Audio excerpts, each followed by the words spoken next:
Bienvenue dans ce nouvel épisode de l'art subtil de l'accompagnement. Ici, comme à chaque fois, je vous offre des petites pépites de ce chemin d'accompagnante sur lequel je suis avec bonheur depuis plus de 12 ans maintenant et qui m'a amené tous ces petits cadeaux que je partage à mon tour avec vous. Alors aujourd'hui, quelque chose qui peut paraître très contre-intuitif et qui, je pense, va beaucoup vous aider. En réalité, le secret que je voudrais vous partager aujourd'hui, c'est celui de vous dire que aider peut être parfois de trop et peut détruire la transformation de la personne. Alors, je voudrais partager avec vous cette idée de comment savoir doser la juste aide et le juste accompagnement pour que la personne puisse justement faire son propre chemin de transformation. De quoi je veux parler quand c'est cette question de aider trop? Eh bien, tout d'abord, je voudrais vous parler de certaines séances que vous avez déjà peut-être vécues, où la personne arrive et vous dit «Oh, vous êtes mon dernier espoir». Ou alors «Je compte vraiment sur vous parce que jusque maintenant je m'en sors pas».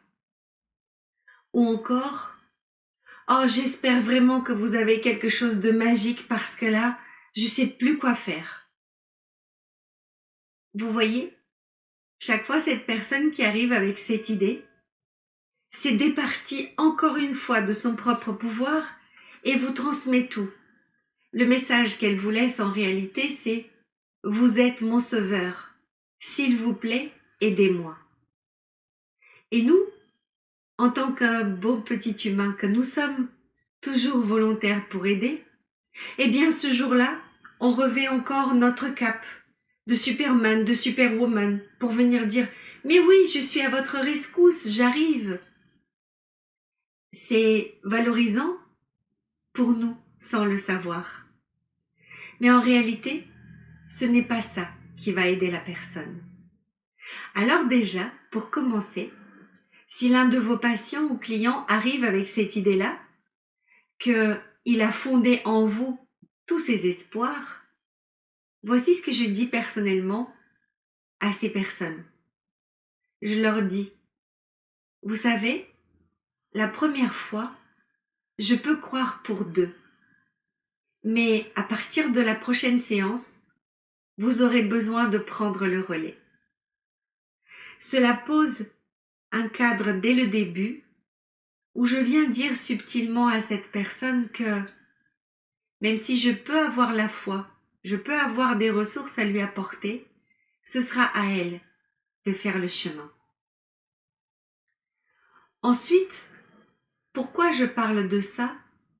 Pour aider à voir à quel moment on commence le sauvetage qui sera très lourd pour vous et pas aidant pour la personne. Dans d'autres vidéos, je vous parle de la personne qui se sent victime de sa vie. Et en réalité, quand on se sent victime de sa vie, il y a évidemment un ou plusieurs responsables, des bourreaux de ce fameux triangle dramatique dans lequel nous jouons. Et puis il y a aussi un sauveur, cette merveilleuse personne qui peut être idéalement le coach ou le thérapeute qui va résoudre tous mes problèmes. Mais en réalité, cela départit encore plus la personne de son propre pouvoir. C'est la raison pour laquelle j'aime et je privilégie justement les thérapies brèves, le coaching, dans lequel vous aurez besoin d'expliquer à cette personne dès la première séance qu'elle a besoin de récupérer les clés de sa vie. Chaque fois que quelqu'un m'explique quelque chose à l'extérieur et que cette personne me dit « Mais vous vous rendez compte, mon chef, mais vous vous rendez compte, cette histoire-là, mais comment je vais faire ?» Je leur dis à ce moment alors ça veut dire que tu laisses à cette personne, ou à cette situation, ou à cette injustice, peu importe, les clés de ta vie. Tu laisses cette personne être maître de ta vie. Est-ce que c'est ça que tu veux réellement?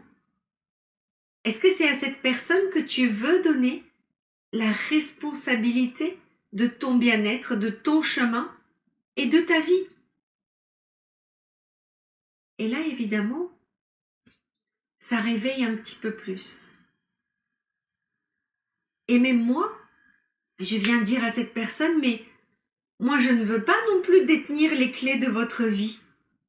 La mienne, c'est déjà bien suffisant. Alors, je voudrais qu'avec moi, vous puissiez trouver vos clés, les portes qu'elles ouvrent et le chemin que vous avez besoin de faire. Parce qu'en réalité, si chaque fois cette personne revient avec une nouvelle plainte, avec un nouveau symptôme, qu'elle ne fait pas le travail que vous lui avez demandé de faire, cette personne est en train de vous prendre pour son énième sauveur. Cela va vous épuiser, vous mettre de la pression, vous faire projeter sur cette personne quelque chose que vous voudriez tellement voir exister pour elle. Mais en réalité, cela ne l'aidera pas.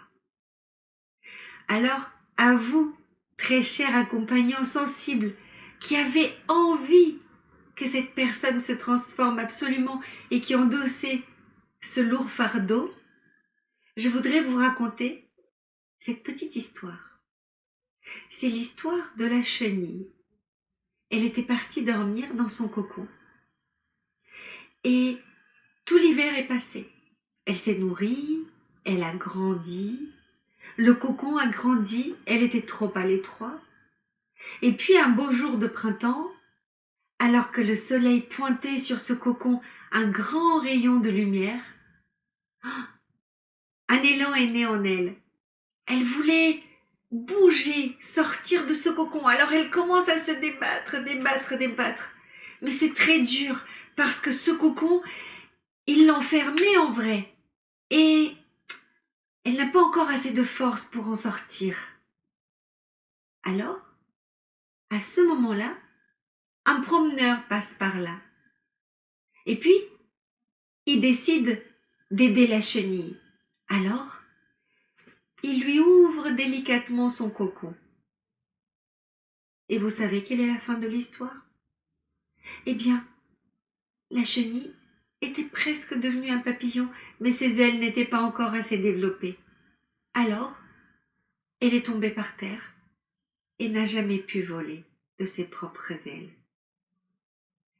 Alors, ne vous sentez pas, vous aussi, obligé de faire sortir les personnes de leur cocon. Parce que ce cocon, quand bien même il serait fait de blessures, de douleurs et de souffrances, c'est celui dont on a besoin de sortir pour déployer nos propres ailes. Alors, indiquez aux personnes que vous accompagnez que vous êtes celui qui leur permet de trouver leurs propres clés, d'ouvrir leurs propres portes et d'avancer. Ne prenez pas les clés des personnes pour leur vie. C'est lourd et ce n'est pas le chemin que chacun de nous a besoin de faire. Et dites-vous aussi que si la personne a encore envie de donner les clés de sa vie à quelqu'un, cela n'a pas besoin d'être vous. Vous n'êtes pas la bonne personne car vous êtes un accompagnant conscient et vous avez conscience que vous ne voulez pas que ce papillon tombe par terre avant d'avoir déployé ses ailes. Je vous souhaite plein de beaux accompagnements. J'espère que ces pépites vous aident aussi à du recul, à aller découvrir quelque chose de plus subtil à quoi on n'avait pas pensé et à plein de lumière sur votre chemin. Et si ces pépites vous servent, partagez-les autour de vous pour que nous puissions devenir chacun plus conscients de notre propre chemin et de celui vers lequel on guide les autres. Et tu trouveras en description les ressources que je te propose pour pouvoir continuer à cheminer sur cette belle voie de l'accompagnement. Je te dis à bientôt.